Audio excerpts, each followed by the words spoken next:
you know, I have this huge platform on The View, and I just started thinking about giving voice to the voiceless. What some people don't know about me is they know I'm a prosecutor, but I'm from the South Bronx projects. Like, I'm really just a everyday person. And I remember when I was 7, my uncle was stabbed in front of me. And our family never talked about it. We moved. It's a personal connection you have. It's a personal connection. And I just spoke to my dad recently, and he said, "You remember that?" And I know that victims don't talk about these things. And I thought, I want to tell these stories. I want to tell the story about what it takes to go from a crime to a conviction, and what does it do to a family? What does it do to a community? What happens to the mom who lost her little girl? What happens to the woman who survived it? And how does that shape her worldview? What happens to the cop who worked this case for 10 years and got his guy? How did it change him? And I traveled all around the country for 6 months on the weekends after The View. And I spoke to everyone. Fun for a weekend. This time, I'm not only the host of it, I'm executive producing it as well. That's amazing. And it premieres tonight. Yes, it does. How many episodes did you make in all? Right now, we made 6, because again, I was doing it on the weekends. 6 is a lot in 6 months for this type of thing. It was a lot, because I interviewed every single person myself. Yep. I thought that was important. And the first premiere episode revolves around a young woman who was murdered with her baby in the house. I get to interview her mom, who is now taking care of the little girl. Oh. But she's such a strong, strong woman. And this is when we first find out what happened to Danielle. 911. I'm at my ex-girlfriend's house, and I hear my baby crying in there. She's not answering the phone or come to the door or anything. I've been trying to text her, but she hasn't responded. I'm a little worried right now. Can't get her to answer the phone or anything? No, ma'am. My door is locked. And what's your name, sir? My name is Joshua Gibson. Police respond to the scene and enter through an unlocked back door. They locate the crying baby,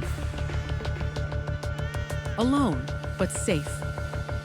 And on the kitchen floor, they find the lifeless body of 23-year-old Danielle Marshall.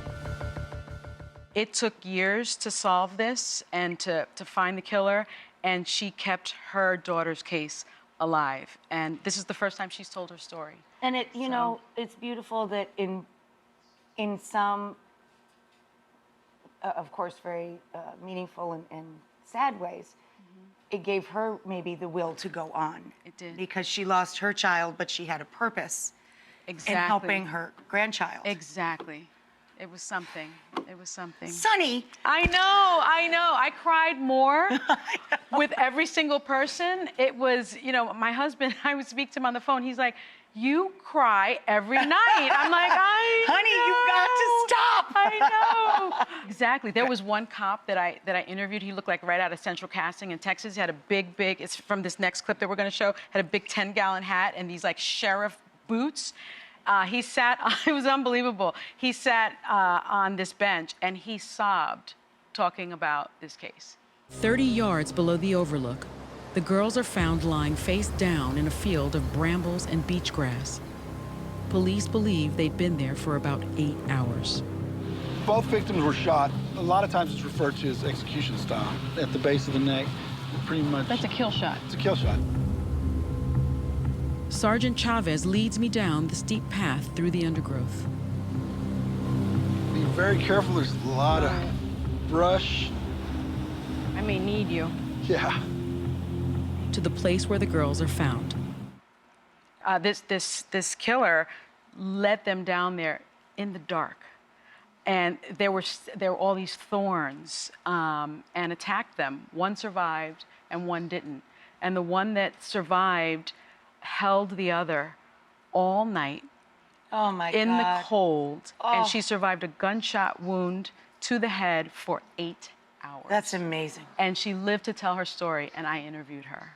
And it's about a full picture of these things. It's a full picture, crime to conviction, what it takes, who it affects.